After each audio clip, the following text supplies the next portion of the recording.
اعوذ باللہ من الشیطان الرجیم بسم اللہ الرحمن الرحیم ان اللہ وملائکتہ یصلون علی النبی یا ایہا الذین آمنوا صلوا علیہ وسلموا تسلیما اللہم صلی علی سیدنا و نبینا و شفیعنا و مولانا محمد وعلی آل محمد وبارک وسلم۔ محترم خواتین و حضرات، السلام علیکم۔ پیام صبح کے ساتھ ایک بار پھر حاضر میں ہوں آپ کا میزبان انیق احمد۔ خواتین و حضرات، پیام صبح میں آپ اور ہم جانتے ہیں کہ روزانہ گفتگو ہوتی ہے قرآن کریم کے مختلف آیات کے تعلق سے۔ ہمارے ملک کے جید علماء تشریف لاتے ہیں اور قرآن کریم کی ان آیات کے معنی مفاہیم ہم پر واضح کر کر بیان کر دیتے ہیں بہت ہی آسان الفاظ میں۔ قرآن کریم کی یہ آیات شان نزول سے لے کر لمحہ موجود تک کیا مخاطبت کر رہی ہیں آج کے انسان سے۔ قرآن کریم تا قیامت ذہن انسانی کی امامت کرتا رہے گا۔ آج ہم 2024 میں بیٹھے ہیں۔ 2024 کا انسان عقلی طور پر بہت آگے ہے، ہم نے بہت ترقی کر لی، لیکن جب بھی ہم قرآن کریم سے قربت اختیار کرتے ہیں، قرآن کریم کو پڑھتے ہیں، سمجھتے ہیں، تو قرآن کریم ہمیشہ ہمیں ذہن انسانی سے آگے کھڑا ہوا نظر آتا ہے۔ ہمارے معزز علماء اللہ انہیں سلامت رکھے تشریف لاتے ہیں، ہماری علمی کمی کو دور فرماتے ہیں اور یہ بتاتے ہیں کہ قرآن کریم پر جب گفتگو ہوتی ہے تو اس میں عہد کا لمس کس طرح شامل ہو جاتا ہے۔ خواتین و حضرات، آج ہم سورہ حام میم سجدہ کی 2 آیات پر بات کروائیں گے اپنے ملک کے ایک جید عالم دین سے۔ آیات ہیں 33 اور 34۔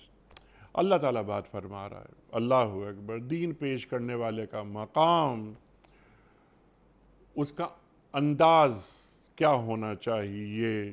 اللہ فرما رہا ہے کہ اس شخص سے اچھی بات کس کی ہوگی جس نے اللہ کی طرف بلایا اور نیک عمل کیا اور یہ کہا کہ میں مسلمان ہوں۔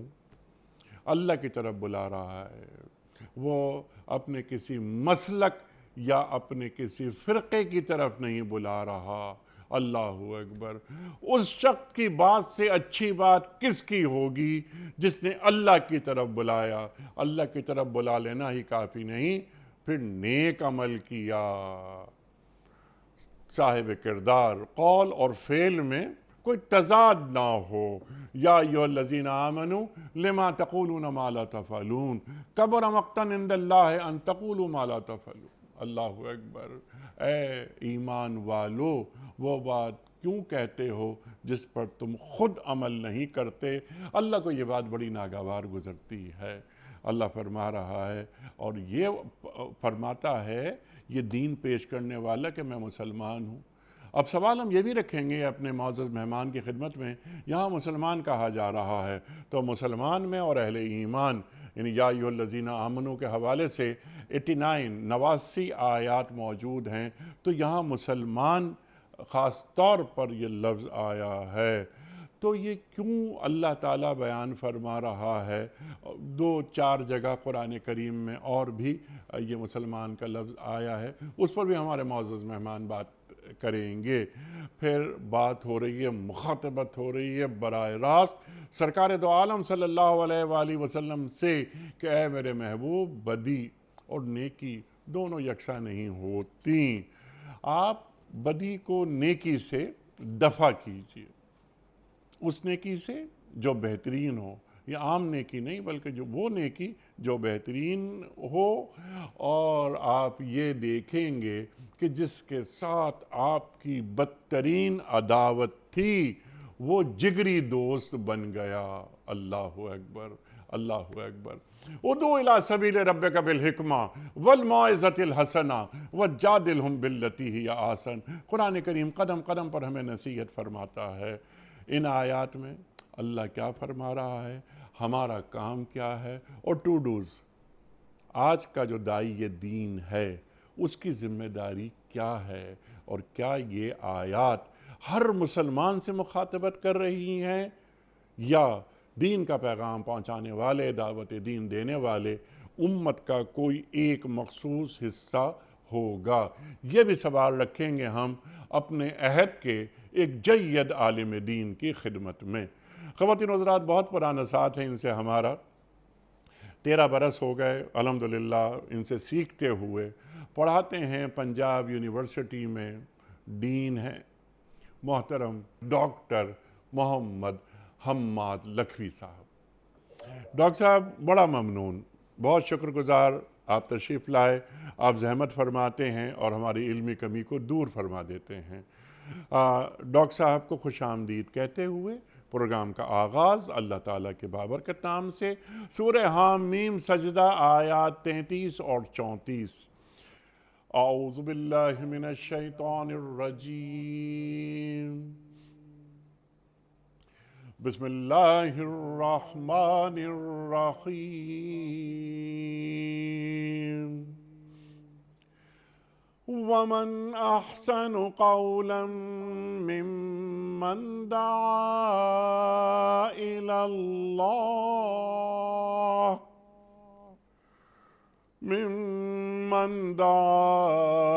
اللہ وعمل صالحا وقال اننی من المسلمین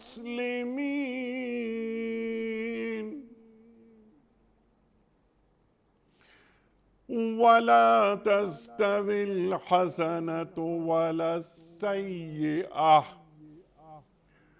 ادفع بالتي هي أحسن فإذا الذي بينك وبينه عداوة كأنه ولي حميم صدق اللہ العظیم۔ اور اس شخص کی بات سے اچھی بات اور کس کی ہوگی جس نے اللہ کی طرف بلایا اور نیک عمل کیا اور کہا کہ میں مسلمان ہوں۔ اے نبی صلی اللہ علیہ وآلہ وسلم، نیکی اور بدی یکساں نہیں ہیں۔ آپ بدی کو اس نیکی سے دفع کیجئے جو بہترین ہو۔ آپ دیکھیں گے کہ آپ کے ساتھ جس کی عداوت پڑی ہوئی تھی وہ جگری دوست بن گیا۔ خواتین و حضرات، محترم ڈاکٹر حماد لکھوی صاحب کی خدمت میں، اس سے پہلے کہ ہم رکھیں آج کے پروگرام کے حوالے سے پہلا سوال، کل کے پوچھا گئے سوال کا درست جواب اور آج کا سوال آپ کی خدمت میں۔ کل کا سوال ہمارا یہ تھا کہ حضرت ام کلثوم رضی اللہ تعالی عنہا کی والدہ کا نام کیا تھا؟ درست جواب حضرت خدیجۃ الکبریٰ رضی اللہ تعالی عنہا۔ آج کا سوال نوٹ فرما لیجئے۔ سرکار دو عالم صلی اللہ علیہ وآلہ وسلم نے کس شخصیت کو بیت اللہ شریف کی چابی مستقل طور پر عطا فرمائی؟ عبداللہ بن امیر رضی اللہ تعالی عنہ یا عثمان بن طلحہ رضی اللہ تعالی عنہ یا عمر بن عتبہ رضی اللہ تعالی عنہ؟ جو درست جواب آپ سمجھتے ہوں روانہ فرمائیے۔ ہمارے فون نمبرز ہیں 0092213452709۔ ہمارا دوسرا فون نمبر ہے 0092213300980۔ ہمارا ای میل ایڈریس ps@dunyatv.tv۔ ہمارا واٹس ایپ کا نمبر ہے 0092321825019 محترم ڈاکٹر صاحب ارشاد فرمائیے، اللہ تعالیٰ کس شخص کے بارے میں یہ بات فرما رہا ہے؟ وہ امت کا کون سا طبقہ ہے یہ، یا یہ ذمہ داری ہر امتی کی ہے؟ ارشاد۔ بسم اللہ الرحمن الرحیم۔ اللہ کریم نے اس صورت میں سورہ حامیم سجدہ کے اندر ان آیات سے قبل ان لوگوں کا تذکرہ کیا ہے جن لوگوں نے اللہ پر ایمان کا اظہار کیا اور پھر اس کے اوپر ڈٹ گئے اور انہوں نے کہا ربنا اللہ ثم استقاموا، پھر اس کے اوپر استقامت اختیار کی۔ ان کے بارے میں اللہ تعالیٰ نے خوشخبریاں بتائی ہیں کہ ان کے اوپر فرشتے نازل ہوتے ہیں اور دنیا میں بھی اور آخرت میں بھی ان کو خوشخبریاں ملتی سبحان ہیں۔ اللہ، سبحان اللہ۔ ان خوشخبریوں کے بعد اللہ کریم نے یہ آیات جو آج جو زیر بحث ہیں اور جن کے اوپر ہم گفتگو کر رہے ہیں، یہ آیات اس کے فوراً بعد آ جاتی ہیں، تو اس کا مطلب یہ ہے کہ ہر وہ شخص جو اللہ پر ایمان رکھنے کے بعد استقامت اختیار کرتا ہے، اس کے لیے ایک عملی ضابطہ اللہ کریم نے ارشاد فرمایا ہے، اور وہ عملی ضابطہ یہ ہے کہ وہ شخص داعی اللہ ہو، اور داعی اللہ ہونے کے لیے جب ہم یہ بات کرتے ہیں کہ وہ داعی اللہ ہو، ایک دو بنیادی باتیں ذہن میں رکھنا بہت ضروری ہیں کہ ہر شخص کو اللہ تعالیٰ نے اس طرح کی ایک نفسیاتی اور معاشرتی کیفیت عطا فرمائی ہے کہ یا تو وہ داعی ہوتا ہے، اور اگر داعی نہ ہو تو وہ کسی کی دعوت کا شکار ہو جاتا ہے، اور اگر وہ خود دعوت دینے والا نہ ہو تو وہ کسی دوسرے کی دعوت کا شکار ہو جائے گا، مدعو بن جائے گا۔ لہٰذا وہ لوگ جن کے ہاں دعوت نہیں ہوتی اور دعوت کا کام نہیں ہو رہا ہوتا، وہ پھر اپنی اس کمزوری کی وجہ سے دوسروں کی دعوت کا شکار ہو جاتے ہیں۔ اور پھر اس سے اگلا مرحلہ یہ ہے کہ جو شخص دعوت دینے والا ہے، وہ چاہے اپنے کردار سے دعوت دے، چاہے اپنے اسوہ سے دعوت دے، اپنی زندگی جو اس کی معاشرت ہے، اس کا طرز معاشرت سے دعوت دے، چاہے گفتگو سے دعوت دے، وہ کس چیز کی طرف دعوت دے رہا ہے؟ کیا اس کی دعوت اللہ ہے یا اس کی دعوت غیر اللہ ہے؟ ہر وہ شخص جو اللہ کی طرف دعوت نہیں دے رہا، وہ لازماً غیر اللہ دعوت دے رہا ہے۔ اسی لیے اللہ کریم نے سورۃ القصص کے اندر فرمایا وَادْعُ إِلَىٰ رَبِّكَ، نبی پاک صلی اللہ علیہ وسلم کو مخاطب کر کے یہ بنیادی حقیقت واضح فرمائی، وَادْعُ إِلَىٰ رَبِّكَ، کہ تیری دعوت جو ہے وہ تیرے رب کی طرف ہونی چاہیے، ہمیشہ رب کی طرف بلاؤ، وَلَا تَكُونَنَّ مِنَ الْمُشْرِكِينَ، اور مشرکین میں سے نہ ہو جاؤ۔ اس کا مطلب یہ ہے کہ جس کی دعوت إِلَىٰ رَبِّكَ یا إِلَى اللَّهِ نہیں ہوتی، اس کی دعوت لازماً غیر اللہ ہوتی ہے۔ دنیا میں دو ہی اینٹیٹیز ہیں، ایک خالق ہے، باقی ساری کائنات مخلوق ہے۔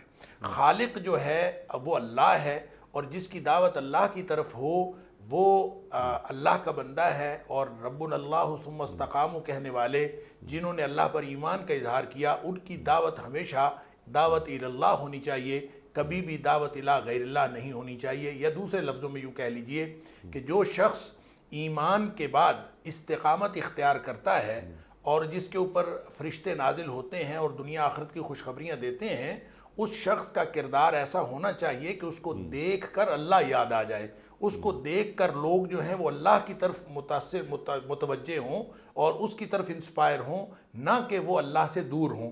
لہٰذا دنیا میں جو بھی شخص اپنے آپ کو مسلمان ہونے کا، اللہ پر ایمان لانے کا دعویٰ کرتا ہے، اس کے لیے اب عملی ضابطہ یہ بتایا وَمَنْ أَحْسَنُ قَوْلًا مِّمَّنْ دَعَا إِلَى اللَّهِ۔ ہر شخص باتیں کرتا ہے، دنیا میں باتیں کرنے والے بہت سارے لوگ ہوتے ہیں، اور ہر شخص کو اللہ تعالیٰ نے باتیں کرنے کا ملکہ بھی دیا ہے اور لوگ گفتگو کرتے ہیں، لیکن سب سے اچھی بات اس شخص کی ہے مَنْ أَحْسَنُ قَوْلًا، کون ہے اس سے اچھا بات کے اعتبار سے، یعنی گفتگو سب سے اچھی اس کی ہے مِّمَّنْ دَعَا إِلَى اللَّهِ، جس کی گفتگو کا مرکز و محور اللہ کی ذات ہو اور وہ اللہ کی طرف دعوت دے رہا ہو، اور پھر وَعَامِلَ صَالِحًا، اور دوسری بات یہ ہے کہ اس کا کردار بھی درست ہو۔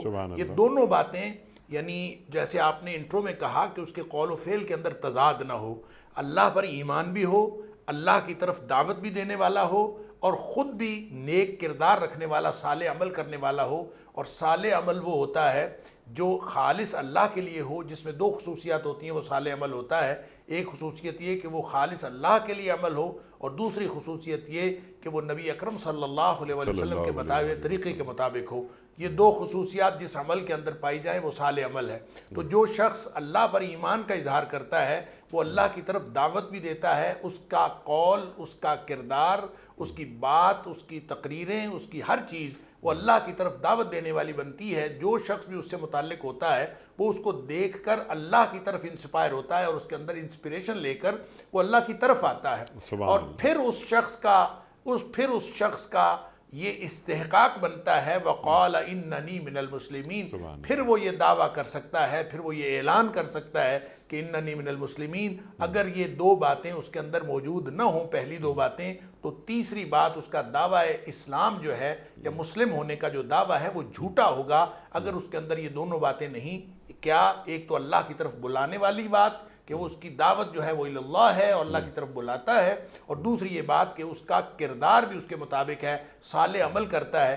جس شخص کی زندگی اس طرح سے گزر رہی ہے وہ اس بات کا استحقاق رکھتا ہے کہ وہ اعلان کرے کہ اننی من المسلمین، میں اللہ کے مطیع اور فرما بردار لوگوں میں سے ہوں، یا دوسرے لفظوں میں یوں کہہ لیجئے میں ان لوگوں میں سے ہوں جس نے اپنے اللہ کے سامنے کمپلیٹ سبمیشن کر دی ہے، کامل سپردگی کر دی ہے، میں ان میں سے ہوں۔ پھر اس کا استحقاق بنتا ہے کہ وہ یہ اعلان کرے۔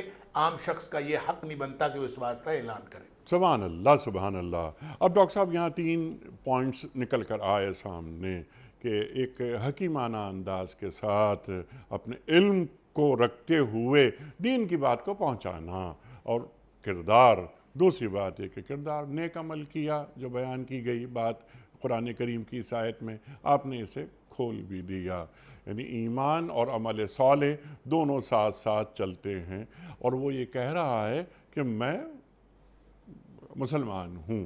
اب پہلی بات پر ہم آپ سے چاہتے ہیں کہ ذرا اس کو اور کھول دیجئے آپ، کہ وہ شخص جو دین کا پیغام پہنچا رہا ہے اس کا علم، اس کی علمی سطح کیا ہو، اس کا دین کا جاننا ضروری ہے، یا وہ محض اپنے کردار کی بنیاد پر دین کے پیغام کو لے کر آگے بڑھ رہا ہے؟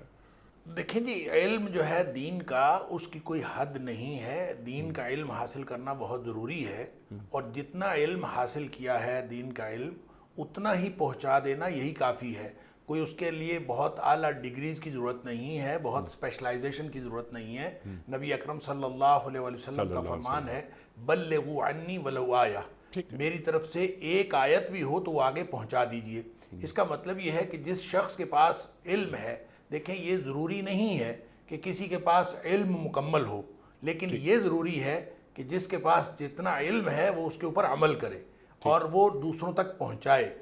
علم کتنا ہے اس کی پکڑ نہیں ہوگی، البتہ اس بات کی پکڑ ضرور ہوگی کہ جتنا علم ہے اس پر عمل کتنا کیا، اس کے اوپر ضرور پکڑ ہوگی۔ اب اس ذہن میں میرا سوال آپ کی خدمت میں یہ ہے، بالکل یعنی آپ کی اس گفتگو کے نتیجے میں جو بات نکل کر آ رہی ہے وہ یہ ہے کہ امت مسلمہ سے وابستہ ہر شخص کی یہ ذمہ داری ہے کہ اگر وہ ایک آیت بھی پہنچا سکتا ہے تو وہ پہنچا دے۔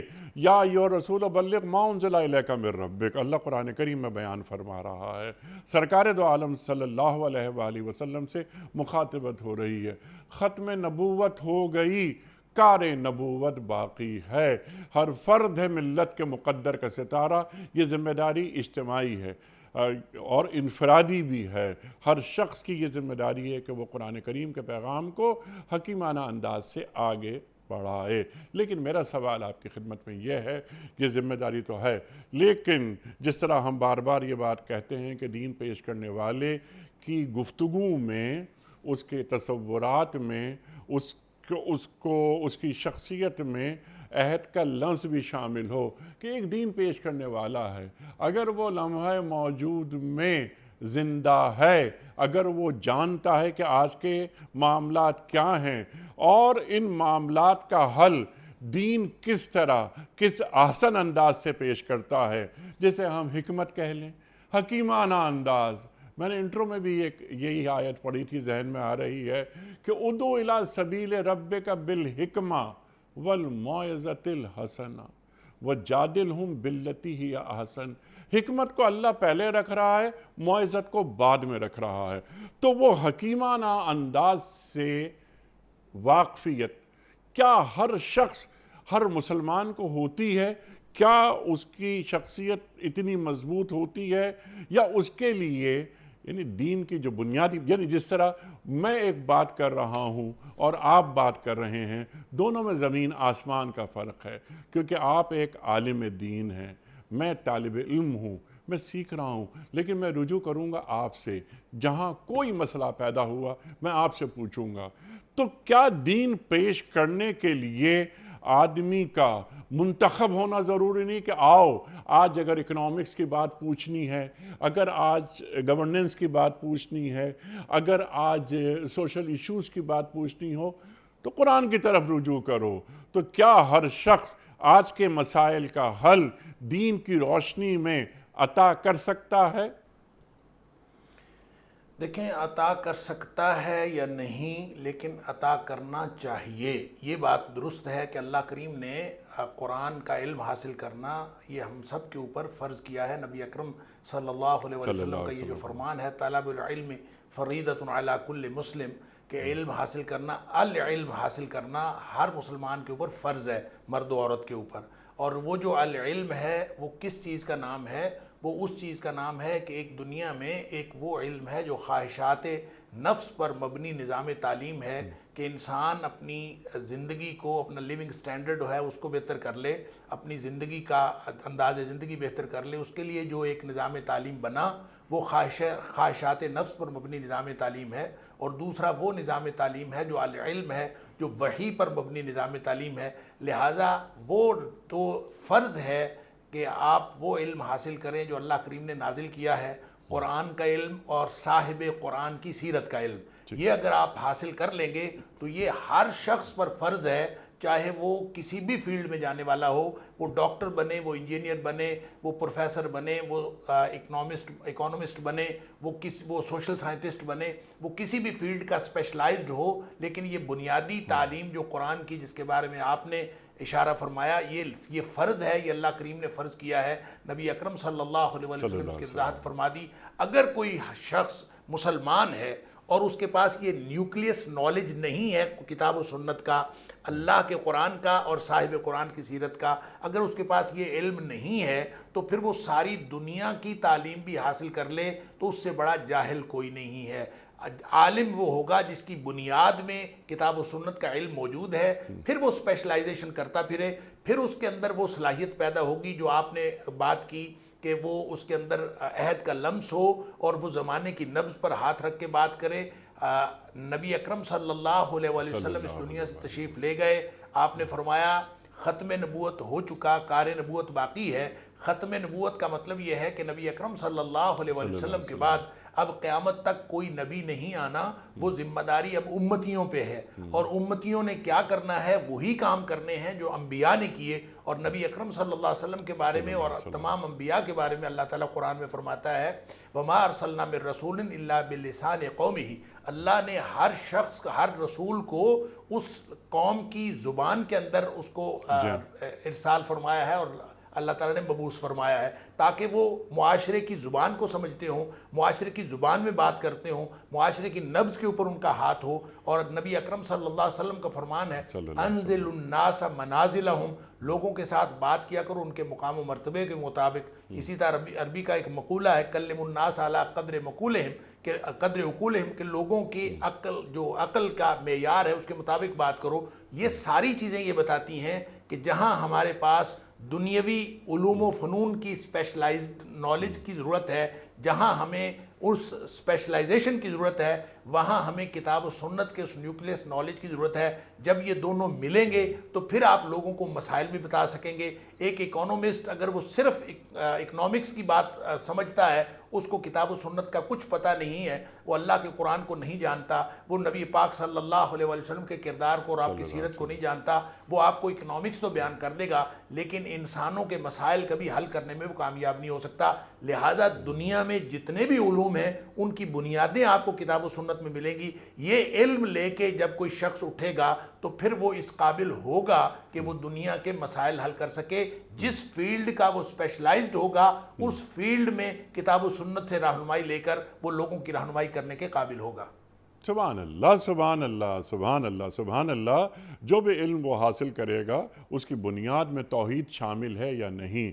اگر العلم مخافت اللہ، اللہ کے رسول فرما رہے ہیں صلی اللہ علیہ وآلہ وسلم، دین کا کینوس بہت بڑا ہے اور علم تو خدا خوفی ہی کا نام ہے۔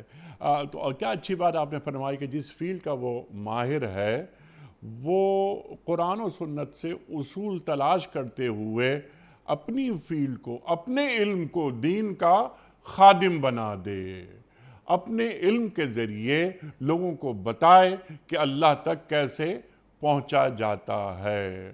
سبحان اللہ ڈاکٹر صاحب، واہ واہ واہ واہ واہ، سبحان اللہ۔ اور پھر اب فوراً کیونکہ بہت سارے پوائنٹس ہیں تو ہم ذرا تیزی سے آگے بڑھ رہے ہیں، اور نیک عمل بھی وہ کر رہا ہے، اپنے کردار سے یہ بتا رہا ہے کہ دیکھو جو اللہ والا ہو جاتا ہے جو اللہ کے سامنے مکمل سرنڈر کر دیتا ہے اس کے اعمال ایسے ہوتے ہیں۔ اللہ کے رسول صلی اللہ علیہ وآلہ وسلم کا ارشاد یاد آتا ہے، اللہ اکبر، کہ اللہ والا کون ہوتا ہے؟ آپ نے جواب ارشاد فرمایا، اللہ والا وہ ہوتا ہے کہ جسے دیکھ کے اللہ یاد آ جائے۔ اللہ اکبر۔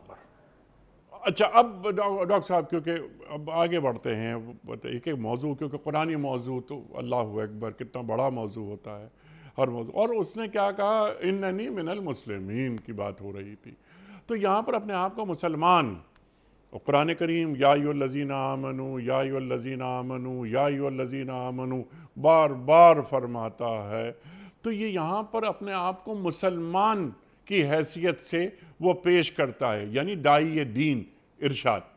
اصل میں جو اسلام ہے یہ عملی پہلو ہے، اور ایمان جو ہے وہ اس کا نتیجہ یا اس کا ایک آؤٹ کم ہے جو اللہ تعالیٰ کسی کے دل کے اندر پیدا کرتا ہے۔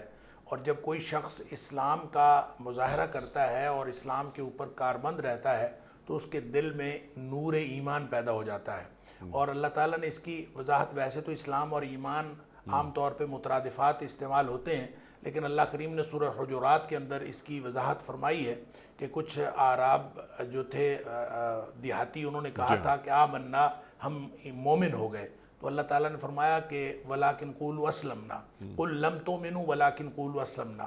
اے حبیب صلی اللہ علیہ وسلم، آپ ان کو فرما دیجئے کہ تم ابھی مومن نہیں ہوئے، بلکہ تم یہ کہو کہ ہم مسلمان ہوئے ہیں۔ وَلَمَّا يَدْخُلِ الْإِيمَانُ فِي قُلُوبِكُمْ، اور ایمان ابھی تمہارے دلوں میں داخل نہیں ہوا۔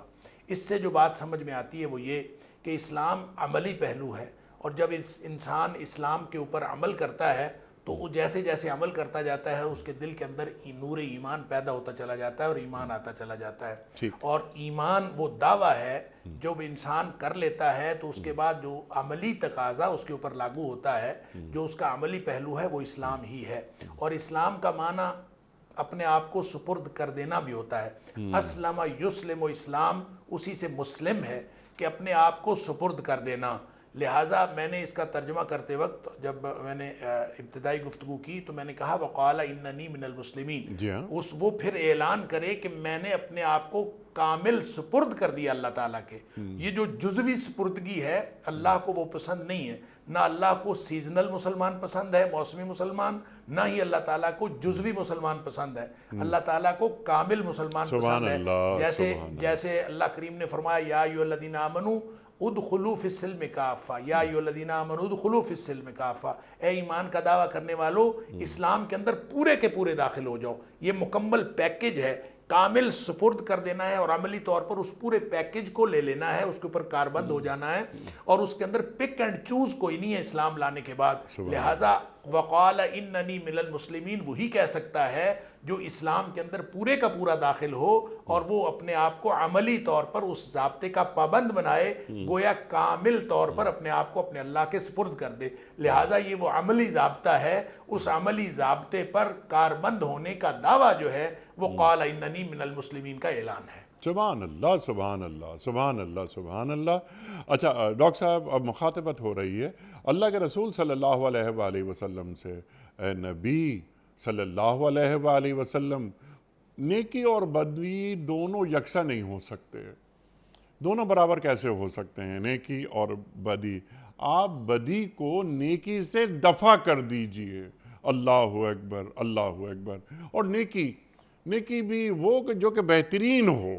تو یہاں ذرا اس کو کھول دیجئے اس بات کو، اور خاص طور پر داعی دین کے لیے، آج دین پیش کرنے والے کے لیے اس میں کیا کیا نصیحتیں پوشیدہ ہیں وہ بھی ارشاد فرما دیجئے۔ جب دین پیش کرتے ہیں ڈاکٹر صاحب، آپ سے بڑھ کے کون جان سکتا ہے، تو صرف غیر مسلم ہی نہیں، بعض اب تو حالات اتنے بگڑ گئے ہیں کہ آج اہل ایمان کلمہ گو افراد وہ بھی سوالات ایسے اٹھا دیتے ہیں بعض اوقات جانتے بوجھتے کہ نعوذ باللہ نعوذ باللہ، قرآن کریم کے حوالے سے سوالات، عقل انسانی کے حوالے سے سوالات کہ اب یہ کہ عقل کا اور وحی کا موازنہ ہو رہا ہے وغیرہ وغیرہ۔ تو جب ان تک بات پہنچائی جائے تو اس کو کس انداز سے پہنچائی جائے؟ بدی اگر آ رہی ہے سامنے، اس کو بہترین نیکی کے ساتھ دفع کیسے کیا جاتا ہے آج کے حالات و واقعات کو سامنے رکھتے ہوئے۔ دیکھیں اللہ کریم نے یہ جو بات ارشاد فرمائی ہے لا تستوی الحسنۃ ولا السیئۃ، اس میں جو اکثر مترجمین نے یا اکثر مفسرین نے جو اس کا ترجمہ کیا ہے وہ یہی کیا ہے کہ نیکی اور بدی برابر نہیں ہو سکتی، اور ظاہر ہے نیکی اور بدی برابر کیسے ہو سکتے ہیں، زمین آسمان کا فرق ہے، وہ اپنی نوعیت کے اعتبار سے بھی برابر نہیں ہو سکتے نیکی اور بدی، اور اپنے نتائج کے اعتبار سے بھی دونوں برابر نہیں ہو سکتی۔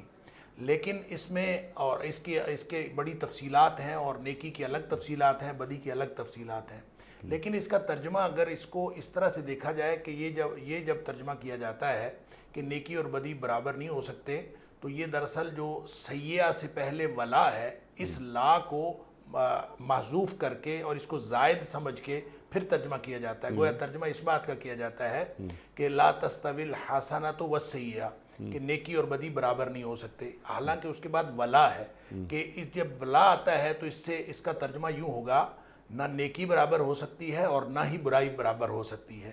اب اس کا مطلب یہ ہے کہ اس کا ایک معنی تو وہی ہے جو اکثر مترجمین نے کیا ہے کہ نیکی اور بدی برابر نہیں ہے، اس ترجمے کو بھی غلط قرار نہیں دیا جا سکتا، لیکن جب آپ ولا السیئہ کا ترجمہ کریں تو اس کا مفہوم یہ بنتا ہے کہ نیکی جو ہے وہ برابر نہیں ہوتی، اور اسی طرح برائی جو ہے وہ بھی برابر نہیں ہوتی۔ کیا مطلب؟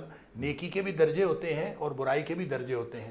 اور اگلا جو فقرہ ہے اور اگلی جو بات ہے کہ ادفع باللتی ہی احسن، کہ بہترین نیکی سے آپ نے اس کو برائی کو دفع کرنا ہے، تو اس کا مطلب یہ ہے کہ یہاں نیکی اور برائی کے درجوں کی ہی بات ہو رہی ہے کہ ایک درجہ عام درجے کی نیکی ہوتی ہے، ایک بہترین درجے کی نیکی ہوتی ہے، ایک وہ نیکی ہوتی ہے جو ڈائریکٹ آپ کو ایک ہی نیکی جنت میں پہنچا دیتی ہے، اور بعض نیکیاں جو ہیں وہ چھوٹی چھوٹی ہوتی ہیں، جیسے نبی اکرم صلی اللہ علیہ وسلم نے فرمایا کہ فَأَدْنَاهَا إِمَاتَةُ الْأَعْدَاءِ عَنِ الطَّرِيقِ، جو چھوٹی ترین نیکی ہے وہ ہے کسی راستے سے تکلیف دہ چیز کو ہٹا دینا، وَأَرْفَعُهَا، اور اس کی بہترین جو اعلیٰ ترین نیکی ہے وہ قول لا الہ الا اللہ، لا الہ الا اللہ کا اقرار کرنا، یہ اعلیٰ ترین نیکی ہے۔ تو گویا نیکی کے اندر بھی درجے ہوتے ہیں، اسی طرح برائی کے اندر بھی درجے ہوتے ہیں، برائی بھی برابر نہیں ہو سکتی، کسی نے چھوٹی برائی کی ہوتی ہے، کسی نے بہت بڑی برائی کی ہوتی ہے،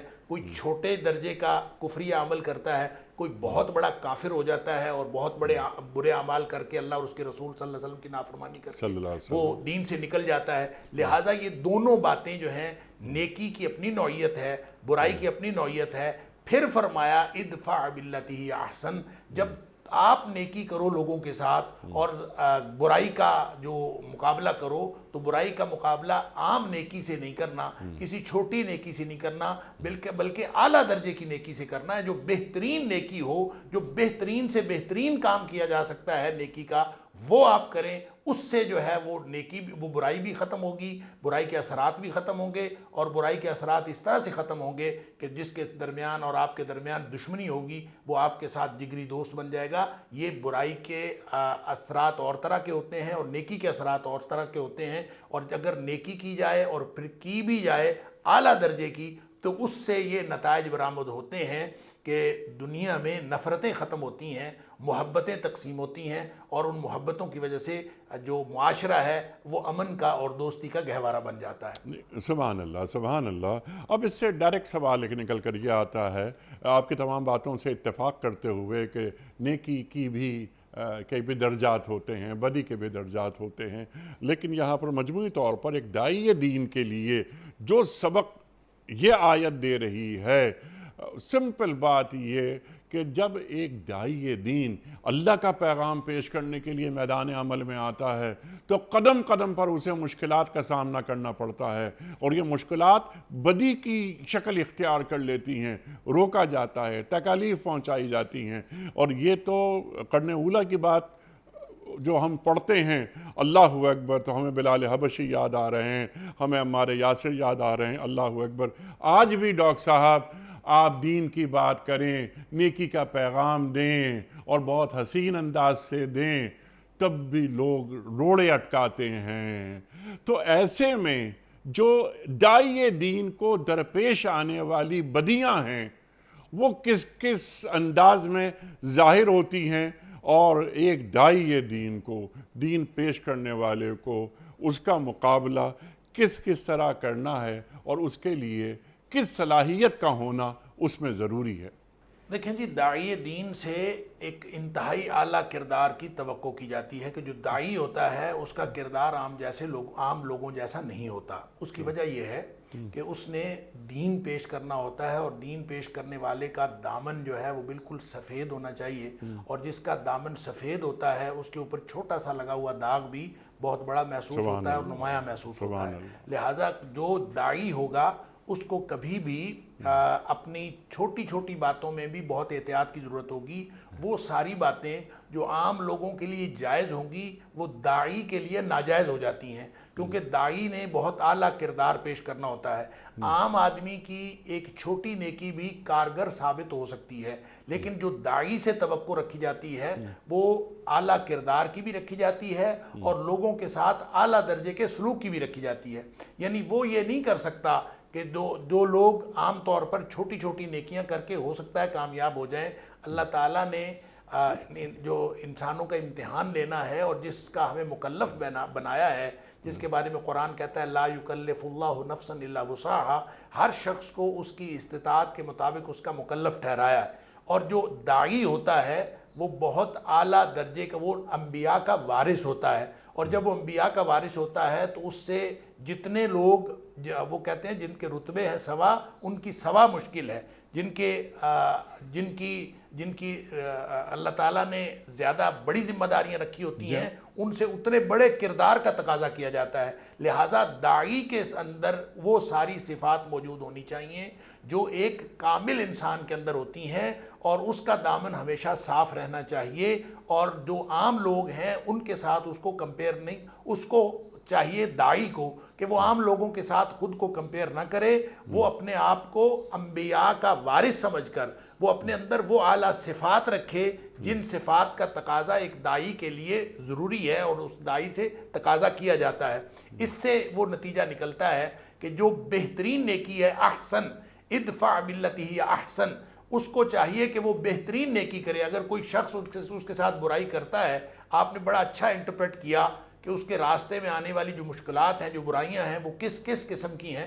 وہ ہر قسم کی برائیاں اور مشکلات ہوں گی، اس کے سامنے جو افراد آئیں گے وہ بھی اس کے لیے رکاوٹ بنیں گے، اس کے سامنے جو حالات آئیں گے وہ بھی رکاوٹ بنیں گے، چھوٹی چھوٹی چیزیں ہوں گی، ان سب کو نظر انداز کر کے اس کے اندر ایک کردار کی ایسی عظمت ہونی چاہیے کہ وہ لوگوں کے ساتھ انتہائی اعلیٰ درجے کی نیکی کرتے ہوئے وہ آگے بڑھتا رہے۔ جب وہ اعلیٰ درجے کی نیکی کرتے ہوئے آگے بڑھتا رہے گا تو وہ خود بخود وہ ساری برائیاں جو ہیں وہ آہستہ آہستہ سمٹتی چلی جائیں گی، اور اس نیکی کا جتنی بڑی نیکی داعی کرے گا اتنا خوشگوار نتیجہ اس کے لیے نکلے گا۔ اور جب وہ احسن نیکی کرے گا، یعنی سب سے بہترین نیکی کرے گا، تو اس کا نتیجہ یہ ہو جائے گا کہ پھر اس کے سامنے آنے والی رکاوٹیں بھی ختم ہو جائیں گی اور اس کی دشمنیاں جو ہیں وہ دوستیوں میں بدل جائیں گی۔ سبحان اللہ، سبحان اللہ۔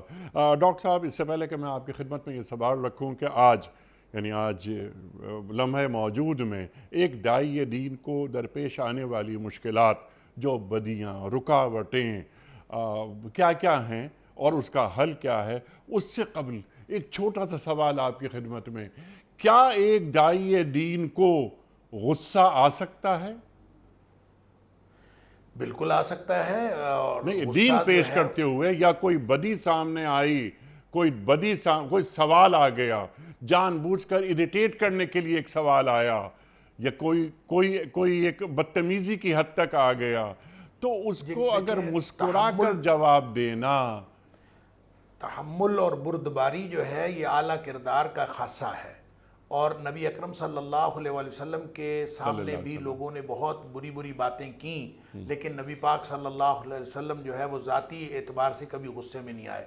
البتہ ان چیزوں کے بارے میں غصہ آ سکتا ہے جہاں کہیں اللہ کی اور دین کی اقدار اور اللہ تعالیٰ کے حکموں کی نافرمانی ہو رہی ہو اور دین کی اقدار پامال ہو رہی ہوں، تو ان کو ختم کرنے کے لیے، اس پامالی کو ختم کرنے کے لیے غصہ آ سکتا ہے۔ جہاں شاعر دینی کا مذاق اڑایا جا رہا ہو،